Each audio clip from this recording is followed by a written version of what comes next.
Hello, and welcome to our what are we calling this? Webinar. Febinar.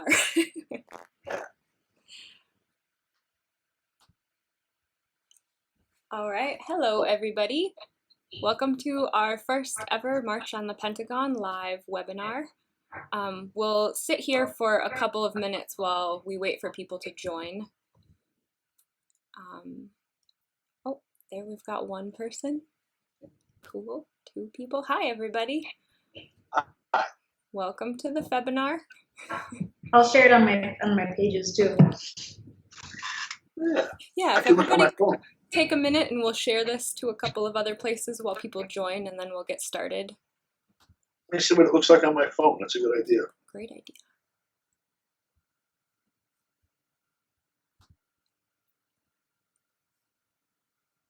Oh, I should have had some elevator music playing right now while we're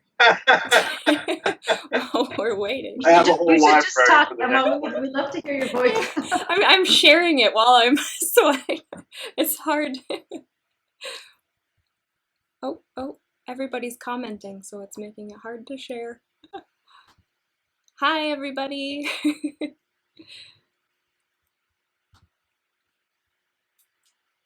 Cool.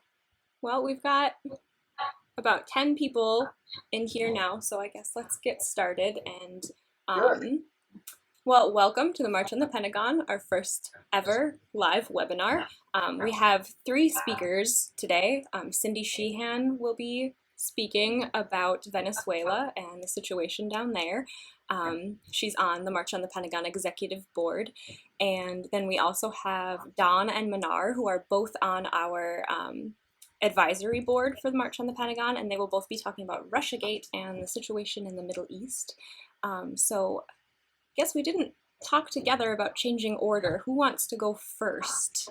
I don't care. Okay, Don, do you want to go first in case you might need to? Mnar, would you prefer to go first, or would you prefer? No, go ahead. Go ahead. I'll go second.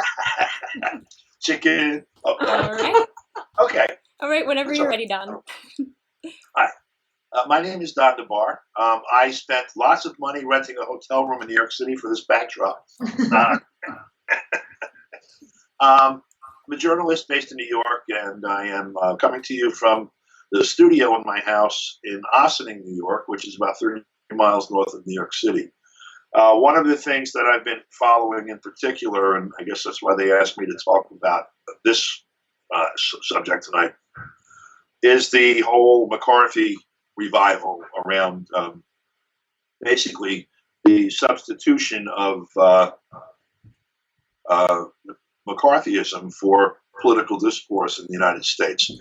I was one of the many journalists at the Republican and Democratic convention in 2016, and saw really the whole Russia narrative go full bloom while we were in attendance there, especially after Trump came out of the Republican convention, not only not damaged, there were all these people that were promising to shut down the RNC and all of that. When that didn't happen, and Ted Cruz and whoever else was trying to drop bombs on Trump's campaign, that failed, and Trump came out with a boost and started to get really deep that Trump was only there because the Russians were running interference for him somehow with WikiLeaks and God knows what other magical Russian powers they had. When we got to the DNC in Philadelphia a week later, and there were a lot of folks watching this maybe know, there were a lot of people in the streets in Philadelphia, and there was also an inside game against the Clinton campaign in Philadelphia, consisting of almost half of the delegates, and it should be more by the votes out in the world. And so suddenly a narrative like just exploded on the scene that this campaign, this entire election is being tainted by foreign interference. It's the Russians. Julian Assange is a Russian agent. The papers that he's releasing are all Russian spy documents. And it's gone downhill since then. And even to this day, the investigations that were started under the guise of this, which were started during the campaign, there was a FISA warrant that allowed U.S. intel to spy on Trump's campaign for pretty much the whole time. And those things are still open. And now with the election of a quote-unquote Democratic Congress this past election year, they themselves have promised to continue this for another 2 years. So I want to talk about that and what it means in the context of the political situation in the world today, which, believe me, is much larger than Democratic politics. Can you guys hear me okay? I can hear you. Mnar? Yes, I can hear you perfectly. Okay, Awesome. I can hear you. very good. I've got All right, feedback so- that not just us can hear you too. The people watching can hear you. Very good. I'm glad. Or maybe not. So,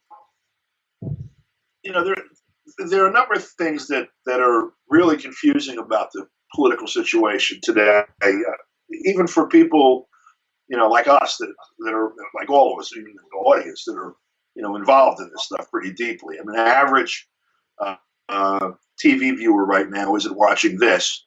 They're watching something else on one of the other 900 channels.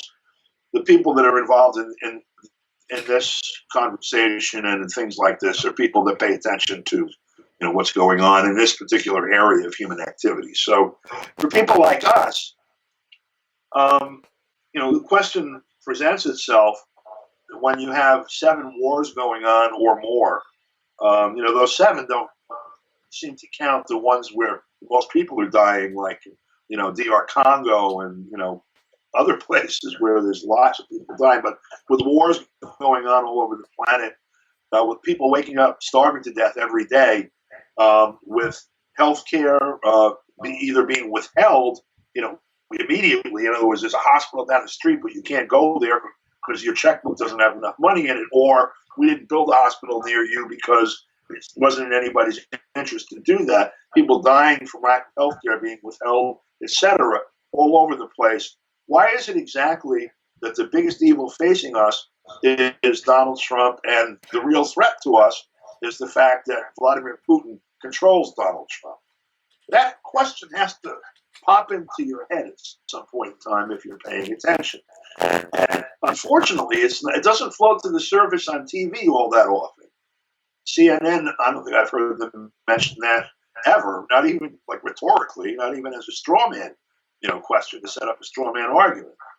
But it does occur to, some of us. And, the reason, of course, is that Trump, whatever he is, he got elected by a group of people that rejected the public policy narrative on international relations. That is pretty much the same as that which lifted Sanders, despite the fact that Sanders actually never spoke the heretical words, but they were imputed to him by a lot of people, and drawn out of his past and such.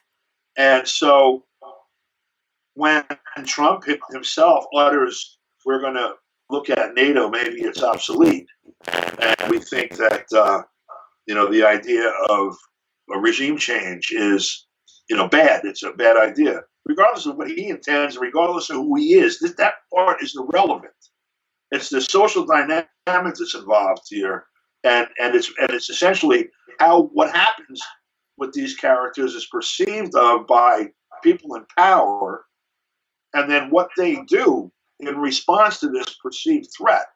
That's what matters, and most importantly, what matters is what we then do after that. So I don't know. It was kind of freaky that they decided to pull McCarthyism out of their hat, or wherever they pulled it out of, as a response to this instead of some other trick. And then again, it's not, because Russia is still and has sort of stepped up again as one of the world rivals to the U.S. All of their own military strategic planning documents now openly acknowledge, or in any event, openly charge that Russia and China are the two geopolitical, whether they use the word threat or adversary or contestants or whatever, that's where, if you read between the lines, the threat to the absolute hegemonic power of the people who think or thought they held it is perceived to come from.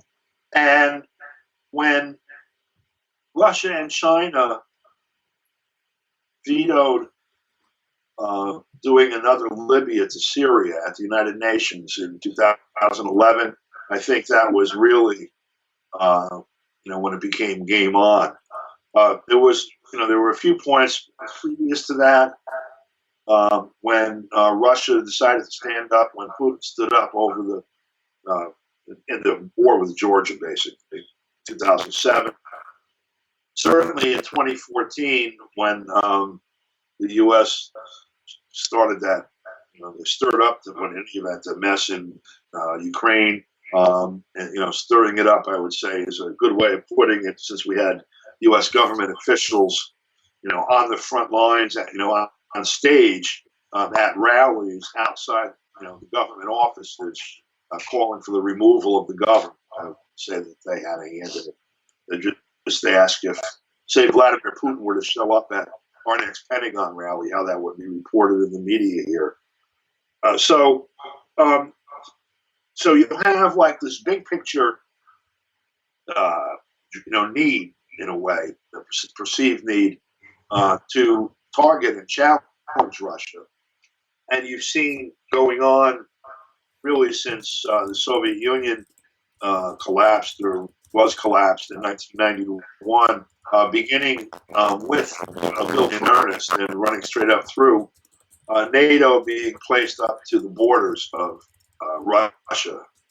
That means through the entire Warsaw Pact, through East Germany and Poland, also into the Soviet Union with Latvia, Lithuania, and Estonia, through Bulgaria and Romania and Czechoslovakia, broken into two countries, and Yugoslavia broken into how many city-states, and all of that with U.S. military hardware and personnel, and others like German military, for example, parked up against Russia's borders in a way that it took them weeks to do during Operation Barbarossa to start on this round. This is before Georgia and the things I mentioned before. So there's clearly an ongoing plan forward up to Russia and perhaps through it. And I don't know what exactly drives that, other than the obvious drive by these same people to own and control everything on the planet. And there's a lot of rich minerals and materials in Russia, and a lot of highly trained, educated technicians, and a lot of real estate. And by the way, somebody with nuclear weapons pointed this way that can slow them down at least. So all of this is kind of context for what comes during in earnest during the Democratic Convention, which is, Trump is a Russian agent. And as a matter of fact, Hillary Clinton started it earlier than the Democratic Convention. I remember when she was interviewed by Matt Lauer when they had that it wasn't really a debate, it was sort of a serial debate with Hillary Clinton and Donald Trump, where she said that Trump's election would be Christmas in the Kremlin. So that may be, that and the complete, almost, inversion, in any event, the loss of precision in the definitions of terms like left, right, progressive, socialist, fascist, and almost the inversion in their application, and also in the membership of people who espouse this position or that could be covered by those names, like people who were opposed to imperialism before, to U.S. imperialism, were considered left and even socialist, whereas people that promoted U.S. intelligence agencies and American wars were considered right or fascist. Now, though, how many Democrats do we each know that consider themselves anti-war, that are, itching to make Trump back off of pulling out of Syria and out of Afghanistan, and that believe those 16 intelligence agencies, or however many they got, about Russia, etc.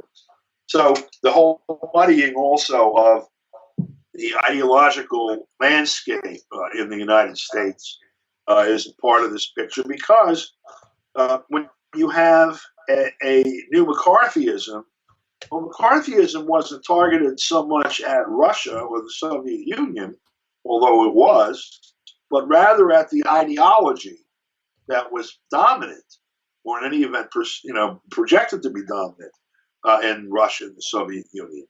It was targeted at communists. They were counting how many communists there were in the State Department.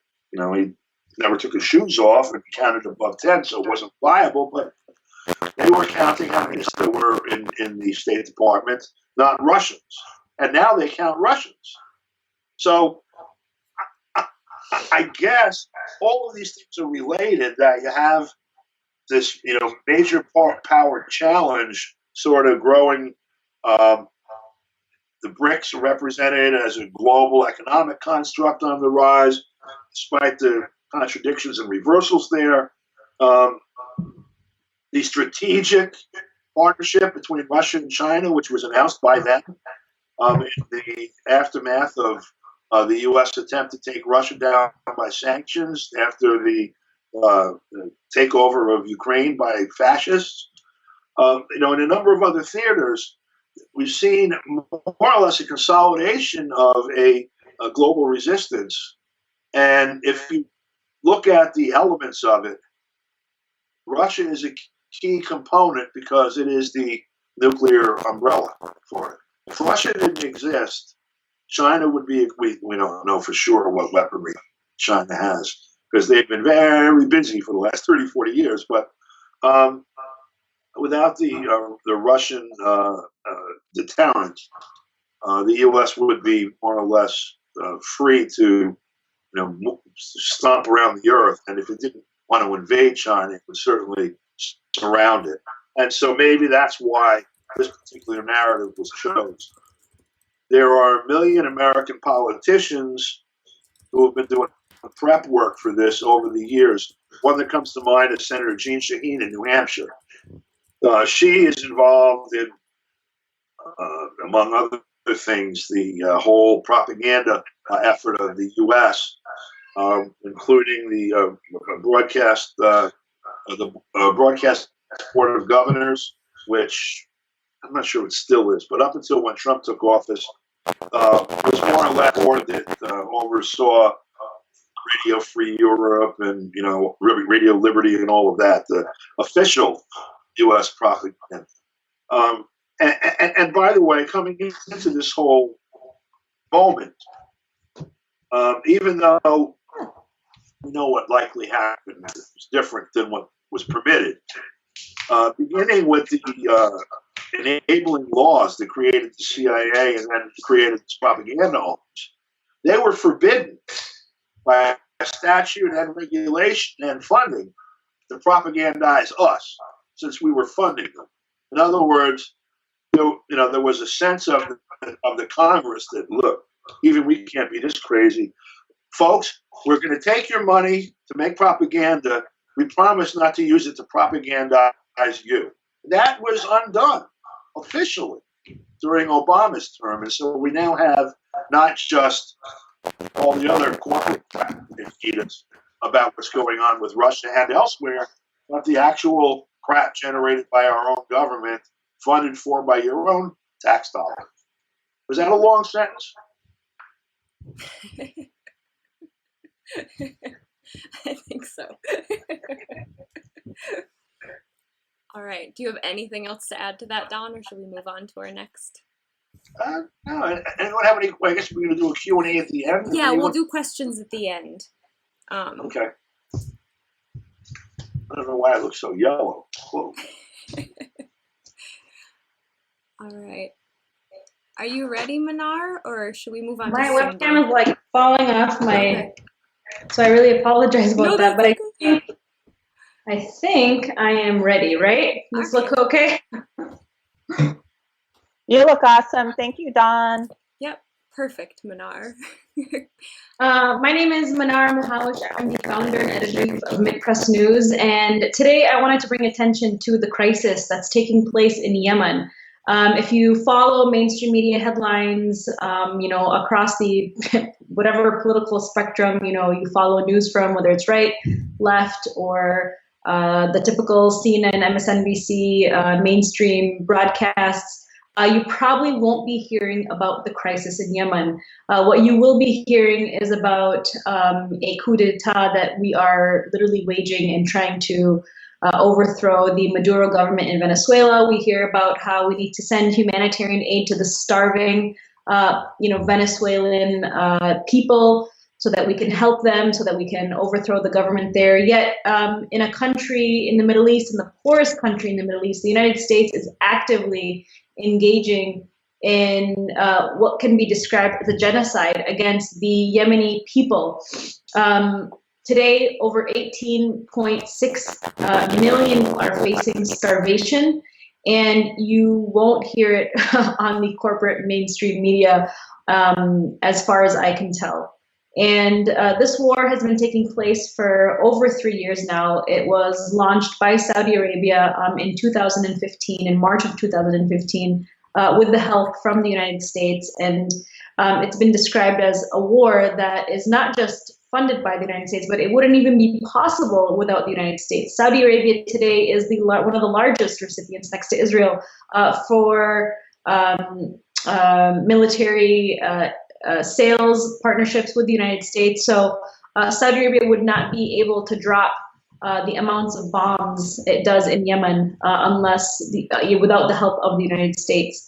And so I think what's really important to remember about the crisis in Yemen is that before the war even started, Yemen was already the poorest country in the Middle East. Since the 1980s, the United States entered to fight its so-called, war on terror.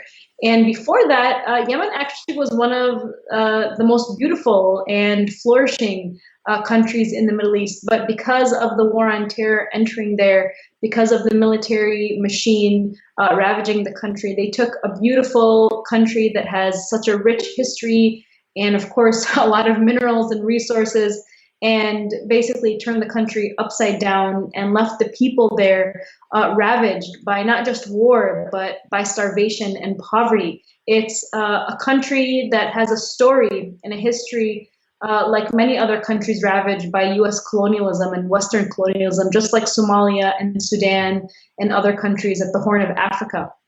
And so what's really important to note about the war in Yemen is that we're not hearing about it now from the mainstream media. Today, Marco Rubio sat on CNN. Marco Rubio is the one advocating for sending humanitarian aid into Venezuela. And I don't remember the quote that he said, but he said that if any country was starving its people, then that is, we need to take action against that country, while the people in Yemen are literally starving. And just this week, we released a report on how the last remaining lifeline for Yemen's food supply is actually in Hodeidah province. And this is where they historically had a bustling fishing sector that has been feeding their country. And I hear somebody talking. I don't know if they're to me or where that voice is coming. Don. Oh, it looks like that. I think it was Don. There you go. I muted him. Okay, no problem. So this week we released a report on how Yemen's last remaining lifeline for food is in Hodeidah port. That's where Yemen's fishing sector has been basically feeding the country. And because the reason why we got to the point where we are today in Yemen is not just because of the war that was launched in 2015, but because of a very, very tragic blockade of food and humanitarian aid that the Saudis imposed on Yemen. And the Saudis used this blockade and this imposing of this blockade as basically a weapon of war at the UN. They actually bought themselves a seat at the UN to sit on a human rights commission, which is extremely ironic. Meanwhile, they were literally starving an entire nation to its feet and to surrender. And so today, the 18.6 million people that are facing starvation in Yemen are expected to die literally any day now, while the world sits idly by. And the world cries, and our politicians cry crocodile tears for other countries that they're only interested in regime change, like I mentioned, in Syria and in Venezuela, countries that our government wants to overthrow. Meanwhile, what's taking in Yemen is obviously extremely, extremely tragic. And something that people ask me about with Yemen, it's like everybody knows now that over 18 million people are facing starvation. They know, they understand how the war came to place. But I think something people just don't know is like, what do we do? What do we do about the crisis in Yemen? How do we bring attention to it? Because at this point, that's really where the question should lie, is how do we end this genocide that's taking place in Yemen?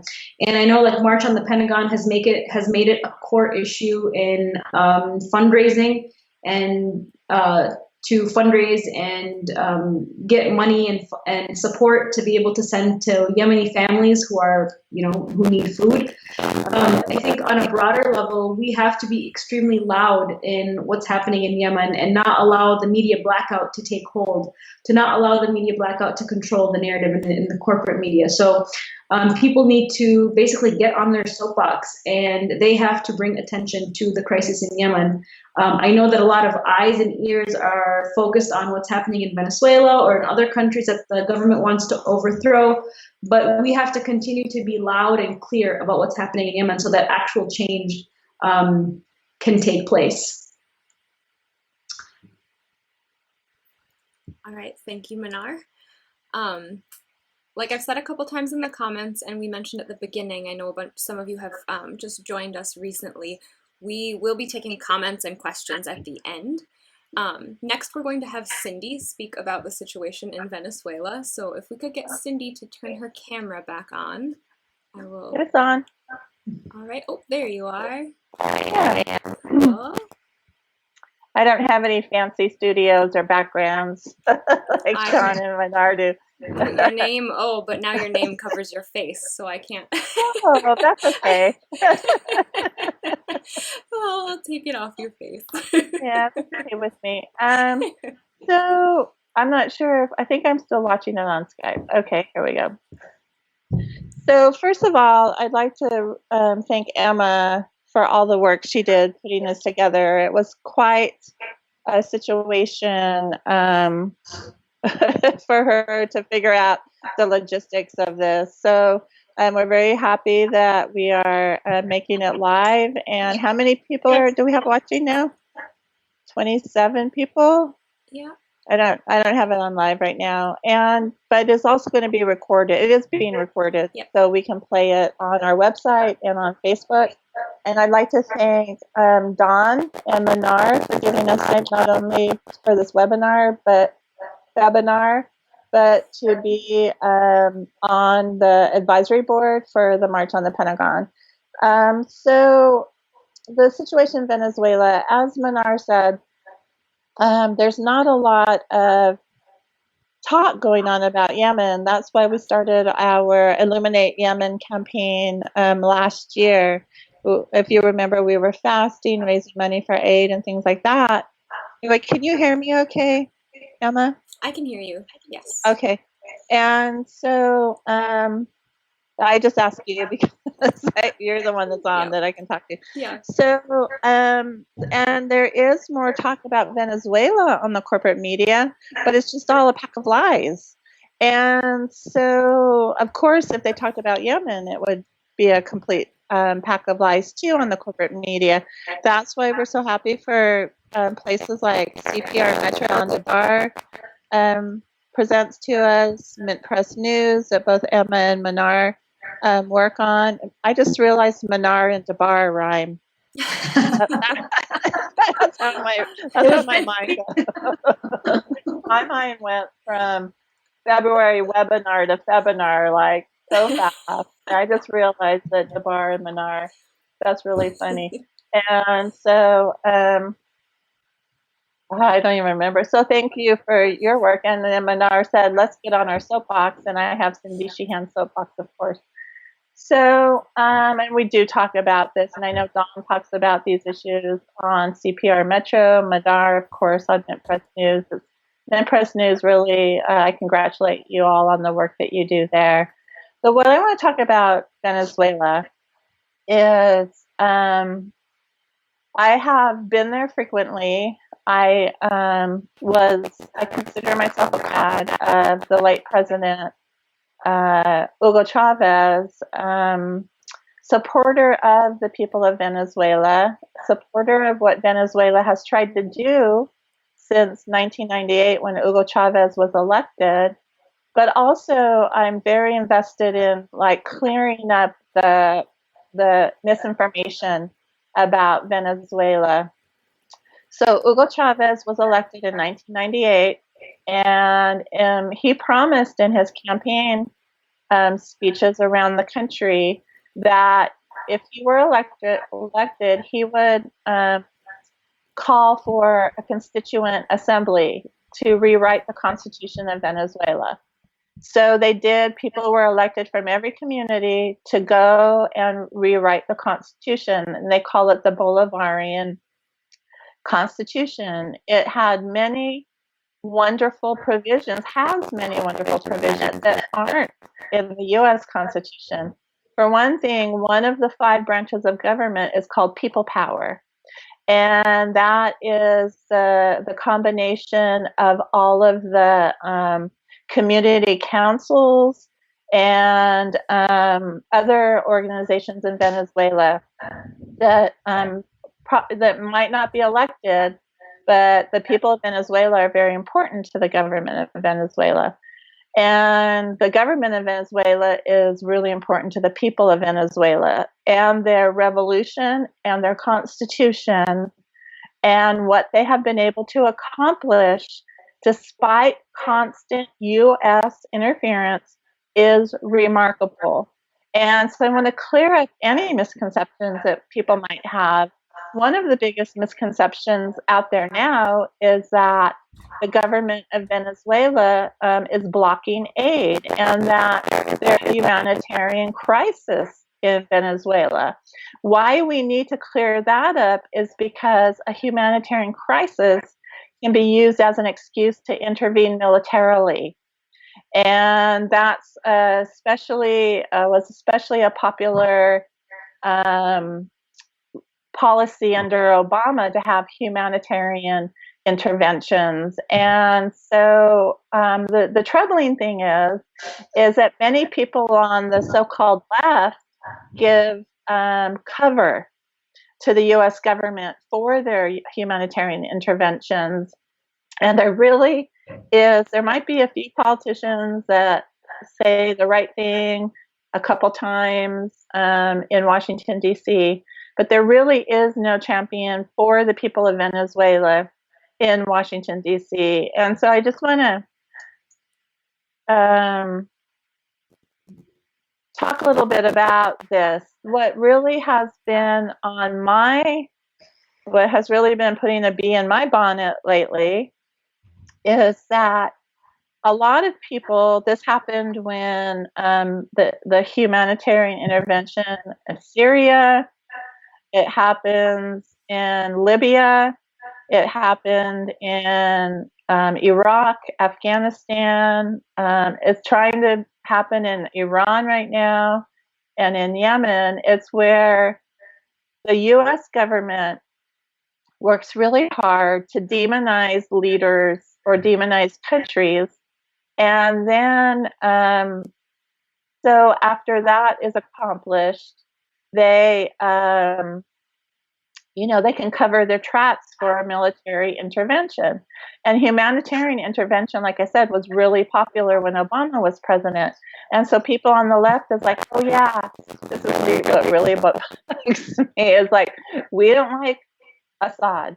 We don't like Saddam Hussein. We don't like Gaddafi, but they have to go. And these are the reasons they have to go. And every single reason they give for these leaders having to go is the same reason the U.S. is giving for military intervention. And intervention is too nice a word, right? Intervention to me reminds me of, our brother or sister or child, they're taking drugs, and so we have to get together and encourage them to stop taking drugs. Well, it's not intervention, it's military occupation after first a horrible, like shock and awe, like what happened in Iraq. And so to me, if you say something like Maduro is a terrible dictator and he has hope, but we don't want U.S. military intervention, to me that's not logically, it's not a logically sound argument. And so I just wanted this. There's some people, some organizations in what I like to call the peace industrial complex that are all about us calling our elected scoundrels, I use elected as a very loose term, in Washington, D.C., to have them sign on to the Dear Colleague letter that Ro Khanna has written, when he has several sponsors, including some of the, the progressive heroes in Washington, D.C., including Omar and Ilhan Omar, is that right? And Ocasio-Cortez, those so-called rebels. Anyway, the part of the letter says, do I look really smart with my glasses on, Anna? My reading glasses? Does it make me look super smart? You always look super smart, Cindy. Like yours, so they're really big, but these are just ones I bought, like Target. I like them. What part of the letter, this Dear Colleague letter, which is discouraging more sanctions and discouraging U.S. military intervention, which we like, it says, we strongly condemn the Maduro government's actions, including repression of Venezuelan civil society, failed economic policy, the killing of unarmed protesters, disregard for the rule of law, the holding of unfair elections, and blocking humanitarian aid from entering the country. So you don't have, and I'm saying, you don't have to love Maduro. I happen to think that Maduro doing the best job he can under the most difficult circumstances. And I have met with Maduro. He's a really smart guy, and he really cares about the revolution in Venezuela. But this is like a complete pack of lies. The repression of Venezuelan civil society, when they try to do everything they can to include the people of Venezuela in civil society, the failed economic policy, what are they talking about? Are they talking about the fact that Venezuela has been trying to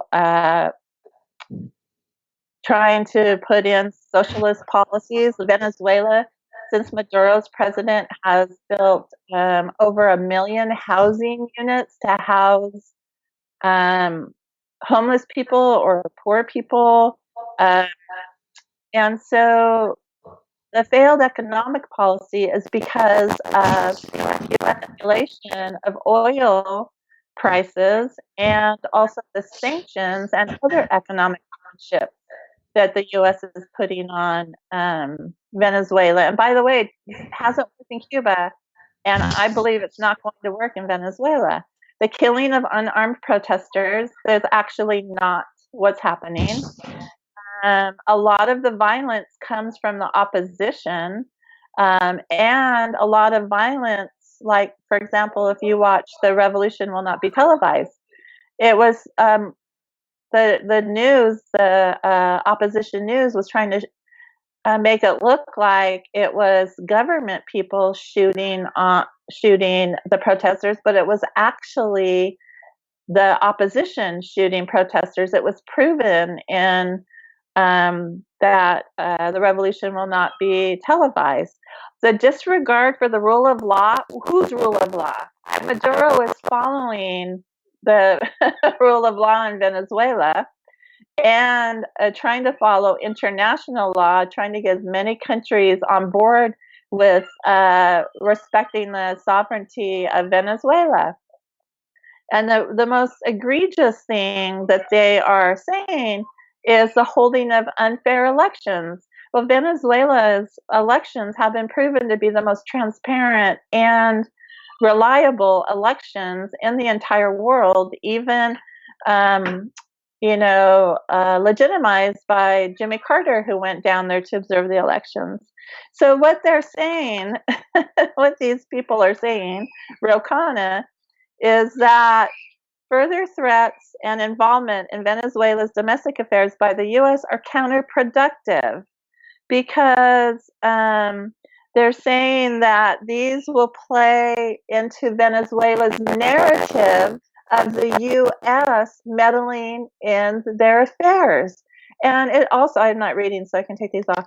It's also been proven that the U.S. has spent tens of millions of dollars, if not more, giving to NGOs and the opposition forces and to opposition candidates in Venezuela. That's been proven by Eva Gollinger, a journalist and a lawyer who got all this information through FOIA requests. Also, hold on one second. Excuse me, Gigi's busy. Can you get out of here, please? One of my grandchildren. I should show him to you. He's really cute. So anyway, yeah, it's been really proven that the U.S. has been meddling. In fact, the U.S. has been meddling in Latin American affairs since the beginning of time, the Monroe Doctrine, since the U.S. time. The U.S. Trump just appointed Elliot Abrams to be the special envoy to Venezuela, who was involved in El Salvador. Oh, and these people who wrote this letter, they want the Vatican to become involved in a peace process. Well, there should be no peace process. What are you trying to make peace? There should be peace in Venezuela, but if the U.S. would stop meddling and if the opposition would quit declaring itself president of Venezuela without any elections, without anybody knowing who they were, and if the U.S. would just stop its economic sanctions, stop funding NGOs through the National Endowment for Democracy, stop the economic sanctions and blockades and manipulation of oil prices, there would be peace in Venezuela. A sovereign state, another sovereign state that the United States should. Oh, and what I read also, I'll link to the page for all of this stuff I'm saying today. But the U.S. is quietly massing forces for some kind of military attack against Venezuela, and like with all of the U.S.'s military attacks, this would just be another tragic. I don't want to say mistake because the war machine, even though their policies, the U.S. war machine's policies are harmful, to say the least, to the entire world, it's never a mistake. It's always a plan. That's all I have. I can't hear Emma. Can you hear me now? I can hear you. Okay, thank you. Thank you for that. So now, since all three speakers have had something to say, I will show myself now for a minute. We are going to spend some time taking questions and comments from everybody that is listening right now. So if you want to take a few minutes and think about some of the stuff that was said, we do have some great comments that I've seen, but I don't see too many questions. So if there's something that you heard Don say that you want more information about, or something that Mnar mentioned, just type your comments in, your questions in. I can switch over to that screen. This will be funny because you'll see a million of them, but over right over here, you can add your comments. I can refresh that too. So I'll just look in here and I'll read off comments to the speakers, and then they can answer them. And I also wanted to add that we've mentioned a couple of different sources for some of the information that everybody has been saying. And like Cindy just said, she'll add some of the links for what she was saying. I will add things in the comments on here too, so they'll be with the stream, so they'll be kind of stuck with this if you come back and watch it later or want more information.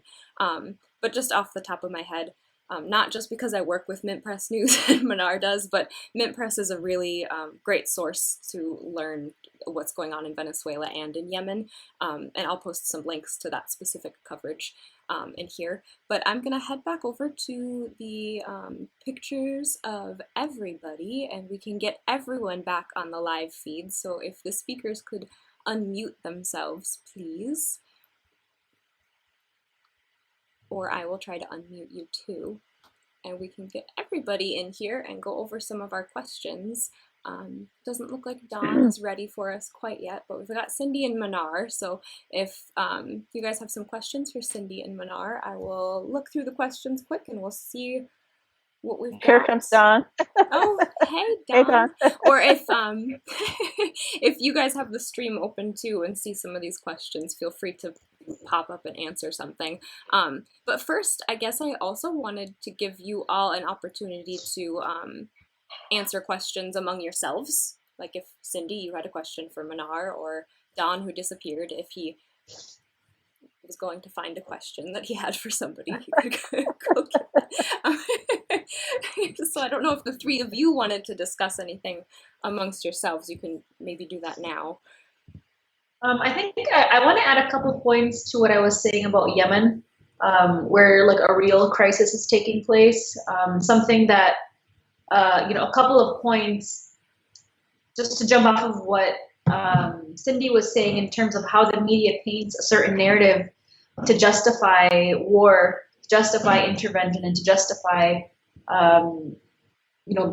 justify basically overthrowing government. Something that has been used over and over again for every conflict in the Middle East is the Iran card. Every time there's a conflict, we have to pull the Iran is involved in this country card so that we can justify any sort of military intervention. And, this has obviously influenced people's attitudes about Iranians and Iran and, spread a lot of Iranophobia. But that Iran card has just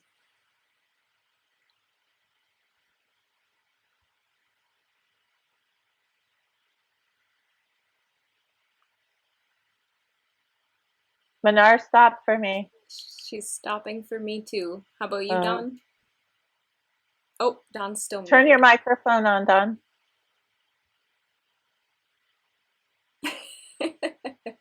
Dawn, your microphone is off.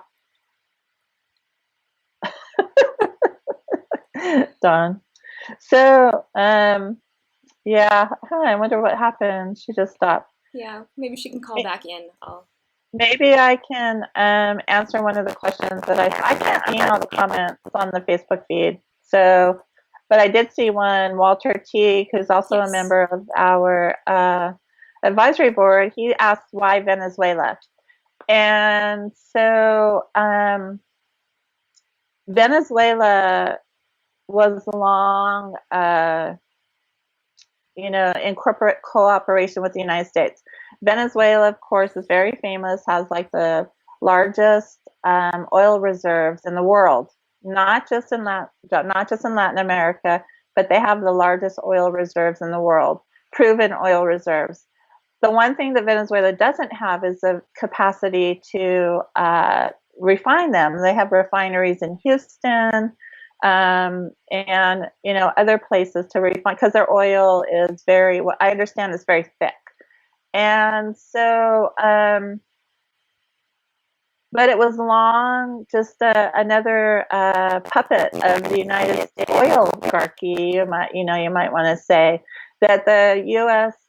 Oil companies had free reign in Venezuela for decades, and so what was happening is, of course, the people of Venezuela see other countries, other companies, corporations, people getting rich off of this, and people in Venezuela as well, but they're literally starving. This was back before Hugo Chavez became president.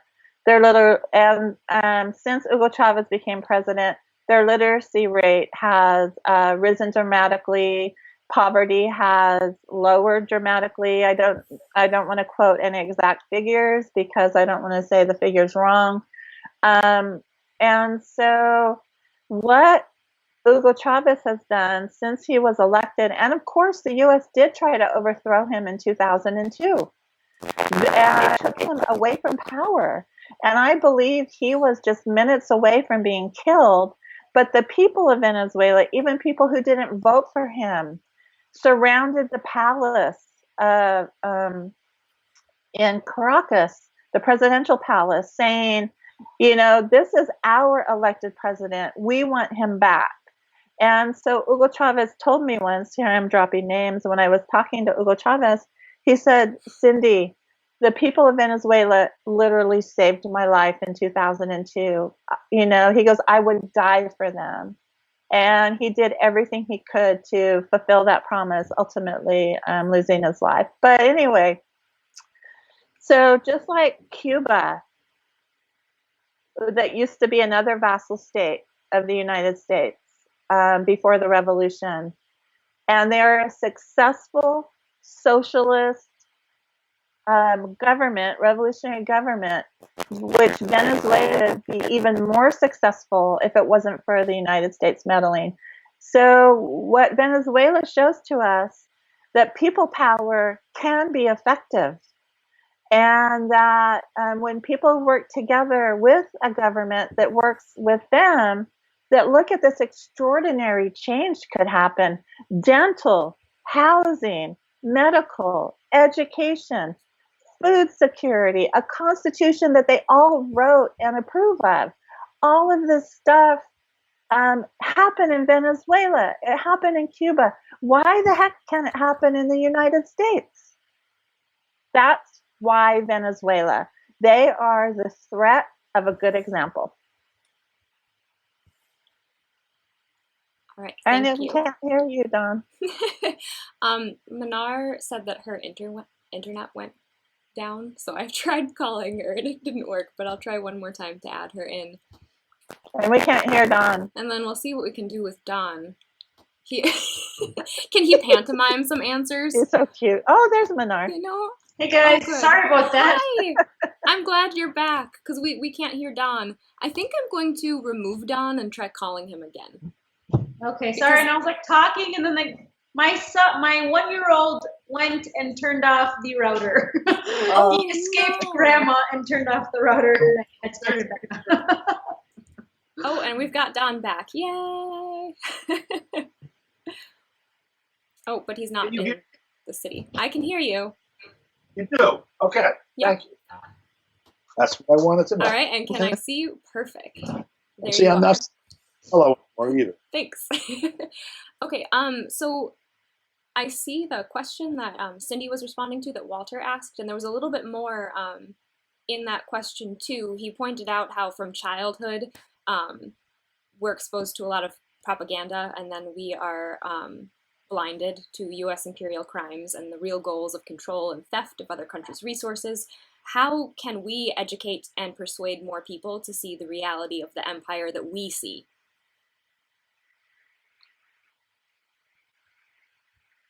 I don't know if any of you want to touch I think on we that could all one. probably You can all probably say something. dive in on that. But I'll let You just answered a question. Can you repeat the question? Yeah, basically, we see the reality of the U.S. empire and what it's doing in Venezuela, but it also everywhere else. But thanks to the propaganda that's fed to Americans since childhood, a lot of other people can't see the truth. So how do we educate and how do we persuade more people to the reality of the empire that we see? Well, you're right. It's so hard to get through the propaganda machine because we're bombarded with corporate media nonsense from everywhere we look, from all social media channels. I mean, what do we have? Like nearly, between 5 and 6 corporations that control over 90% of what Americans see, hear, and read. And so we have big business. We have every single special interest group invested in the corporate media, even these, facade leftist news sites like CNN, which is really like the Hillary Clinton news network, and organizations like the Huffington Post, which is really not, it's very establishment corporate media, newspaper, or the New York Times and the Washington Post. Then we have like these, our local news, which really doesn't give us any information, unfortunately. And so we're bombarded with like these same narratives over and over and over again until it basically like clicks in our head that it's fact, when really these are not facts. These are, carefully crafted and funded narratives to justify and dehumanize a certain group of people, to justify war. And in the case of Venezuela, I think what's been used to demonize Venezuela often is the word socialism. We've been taught through Cold War propaganda from, for the past basically like 100 years, that anything associated with socialism means corruption or people starving. And it's really like, I feel like a projection of what capitalism does. All of these things that we say that happens under a socialist government are really what happens, what the media says, like starvation, or the 1%, accumulates all of this wealth, exploitation of people, the oppression, the human rights abuses. Those are really just projections of what we are doing in the United States, what our capitalist society and system are doing. And so in terms of like, what do we do, is we really have to mute out the corporate media. And I know it's really, really hard to do because it's everywhere, from like Instagram, Facebook, Twitter. It's like every single thing. And then we're also bombarded with this idea of fake news. And so then you're like, oh my gosh, what if I'm consuming fake news? The fake news hysteria. And so we really have to turn to independent journalism organizations and activists that are following the crisis very closely. Right now, I have some of my comrades, some of my good friends who are in Venezuela from the Gray Zone Project, who are extremely, extremely well-read journalists who understand the crisis. They're literally going to Venezuela and just like interviewing people on the street. And you can see the juxtaposition of people who support, who don't want U.S. intervention, to people who want U.S. intervention. It's like really, really strange. And you can see what these people on the ground. And when it comes to the corporate media, you have to ask yourself, who are they interviewing? Who are these people that they're talking to? And if you look at like the crisis in Venezuela, they are interviewing a lot of times right-wing, very elite, well-off individuals. Broke down this video about Joanna Hausman, who's, first of all, her name is Joanna Hausman, okay? She's a Venezuelan comedian, which is also a Venezuelan-American comedian. She released this viral video about how Venezuela needs U.S. intervention and the people are starving and, they don't have a democracy in Venezuela. And, she's a well-known comedian. And people are like believing what she's saying. Her video went viral, and it's like millions and millions of views of this comedian talking about Venezuela. And if you look at who this woman is, and who a lot of these people who have become like these, celebrity talking points in the Western corporate media who are talking about us, they're part of the elite, the establishment. Joanna Hausman, this comedian, is like the daughter of, I forgot what her father's name, but her father and family work in the IMF and in the Central Bank of Venezuela.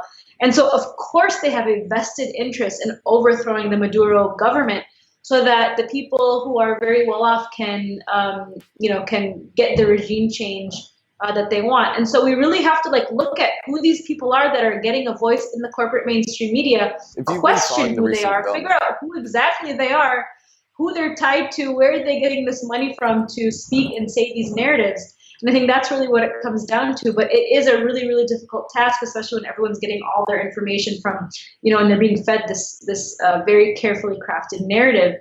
And even people now, like Cindy made this point, will say, well, I don't even like Maduro. They'll say that, I don't even like Maduro, so he has to go anyways. They don't even know anything about the conflict. They're just so convinced that there's something wrong that they just kind of follow the crowd. And so we have to find the courage within ourselves to question and not just always follow what the mainstream media says. My golden rule is if the mainstream media is saying something, it's probably like on the opposite spectrum. The truth is on the opposite spectrum. So, can I add something here? Yes. First of all, I looked at some of the comments before, and Walter T pointed out that my audio was horrible. I'm hoping that it's fixed now. Maybe you can comment. I can't see it, but at least I'll know later. One of the things I've been playing back and forth with someone that's been to Venezuela and Nicaragua a lot, who's a union lawyer from in Pennsylvania. I'll say that much. So some folks will know who that is. I had stumbled on a story back in sometime between August and November of last year when I was putting the news together about a case in the federal courts here where a Canadian mining company, literally gold diggers, were suing Venezuela and the petroleum company of Venezuela, which is not the state, it's separate, over an agreement that had been reached prior to Hugo Chavez, where they felt entitled to go mining in Venezuela whenever they'd like and keep the money. And even though they hadn't actually done any mining, which they were supposed to split the money with the government, that when they wanted to, they should be entitled to, and that they expected they would make somewhere between $1 billion and $2 billion. And they got a judgment in the U.S. courts on this. And back when I saw the story, they were looking to execute the judgment against the assets of Venezuela and specifically Citgo, bank account, money, whatever, the gas station of Citgo in the United States. By execute meaning the ship goes and seizes it and sells it or otherwise turns it into money that's then handed over to the party that got the judgment. So this was a case involving Crystallix International from Canada, and it was over a mining contract where they were going to be entitled to mine gold in Venezuela. Well, I remembered this while I was interviewing this lawyer person who was an activist on this stuff a couple of weeks ago and said, let me go take a look and see what other litigation there might be, because this is somebody that might be motivated to push the U.S. government to say, recognize somebody else as a valid signature on court papers saying we withdraw our appeal, take the money. And I found almost a dozen, I think it was 12 actually, other cases pending against Venezuela.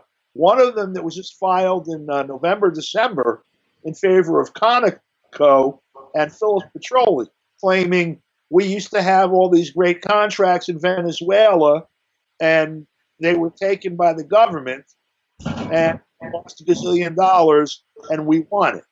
And now, as the U.S. government recognizes this knucklehead as the president, if he's to sign a document and submit it to a federal court here saying, I confess judgment, take the money, they'll do it.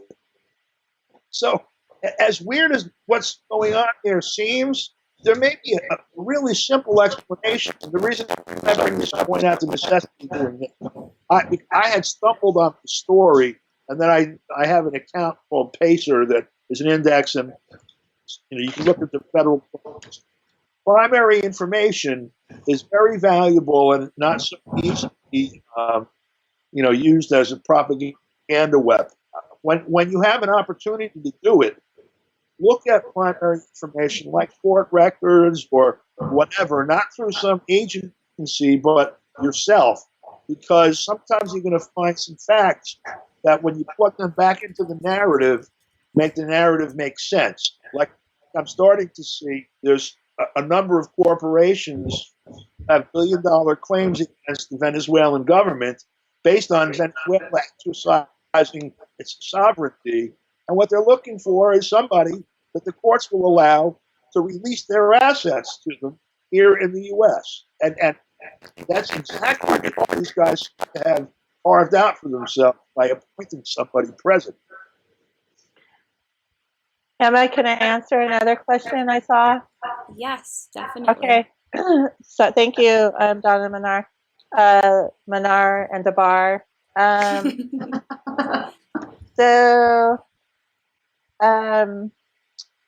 I saw a quote. I had to turn off Facebook because it was just making my computer run too slow. But before I turned it off, I saw that Catherine Ann McCloskey asked if I could provide some evidence to show people that the government is not jailing the opposition.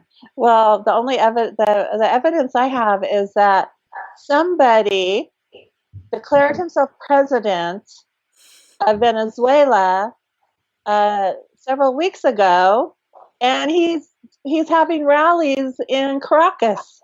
He's not in jail. On And TV. I know he's on TV, and people say, "Oh, you know, Telesur is state-sponsored media, or whatever." They needed media that was friendly to the revolution because all of the corporate media was calling advertly.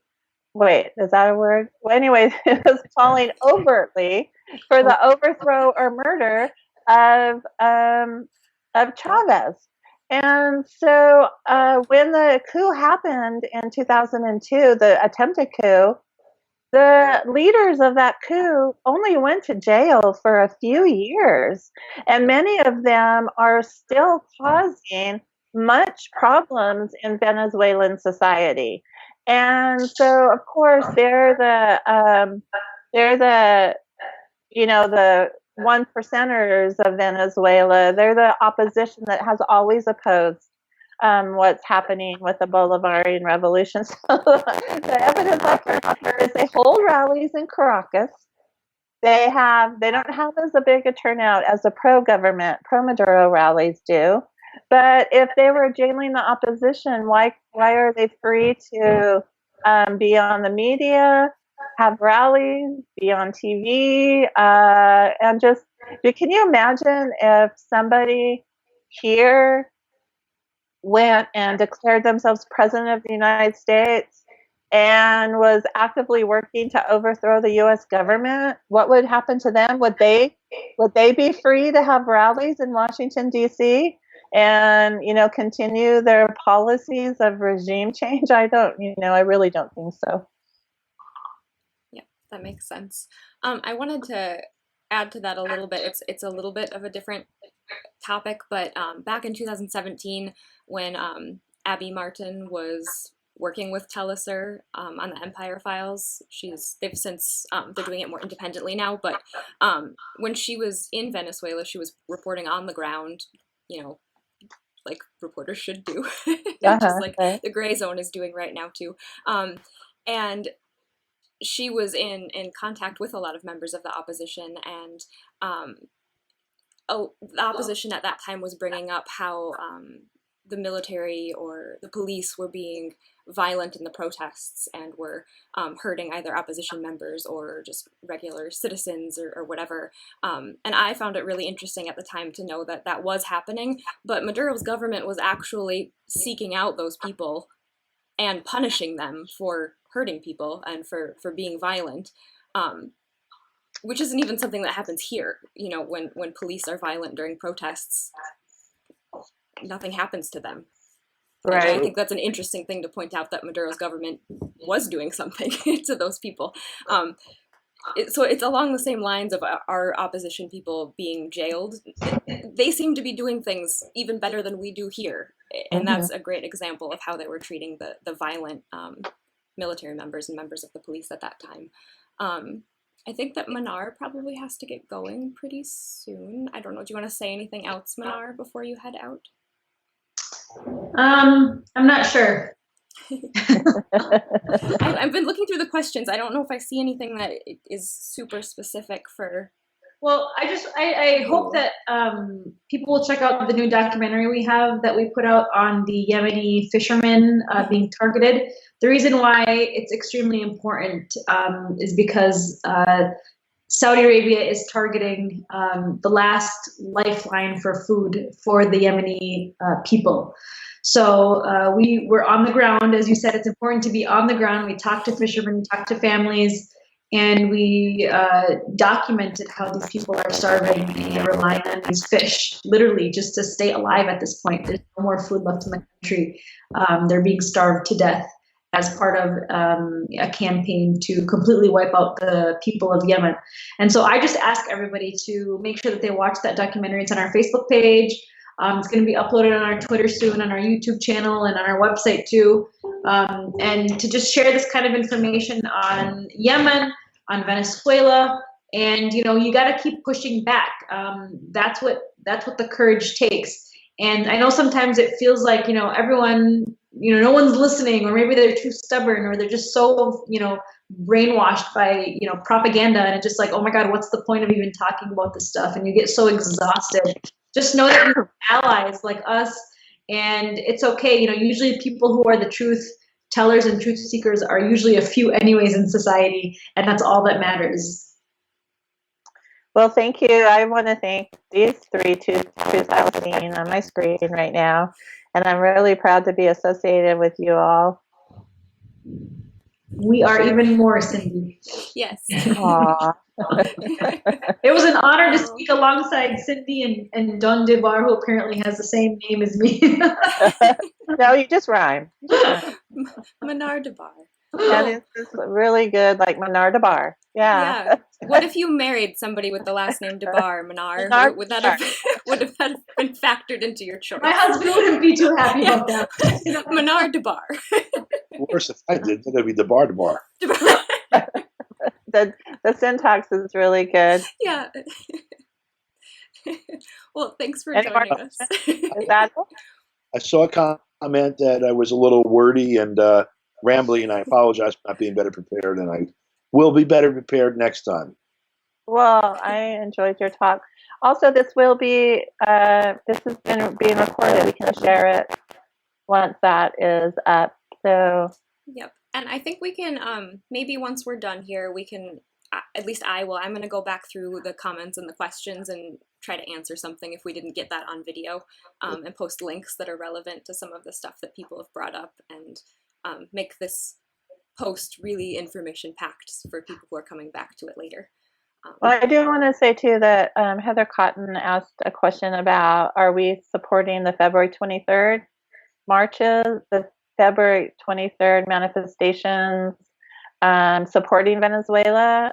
Yes, we are. And I know I'll be speaking at the one in Oakland, but also March 16th in front of the White House. Some of us will be there definitely in support of Venezuela. And when we target one specific country, like Yemen, Venezuela, Syria, Iran, as peace people, as anti-imperialist people, not as pro-war people, we have to understand this is just a larger picture of U.S. imperialism and the dominance of global capitalism against socialism. And we are truly in solidarity with the people of Venezuela, the people of Yemen, the people of Syria and Iran, because we want the U.S. to stop sanctions and active bombing. So we're the ones that are in solidarity with these people. We're the ones that care about the people of the world. So, peace. Definitely. Okay, bye. All right, thanks for joining us, everybody. Bye, Mnar DeBar. Thank you all for Bye, Emma. Bye. Thank you. I feel like we should group hug, but I know. Everybody hug your camera. Okay. Aw. Goodbye.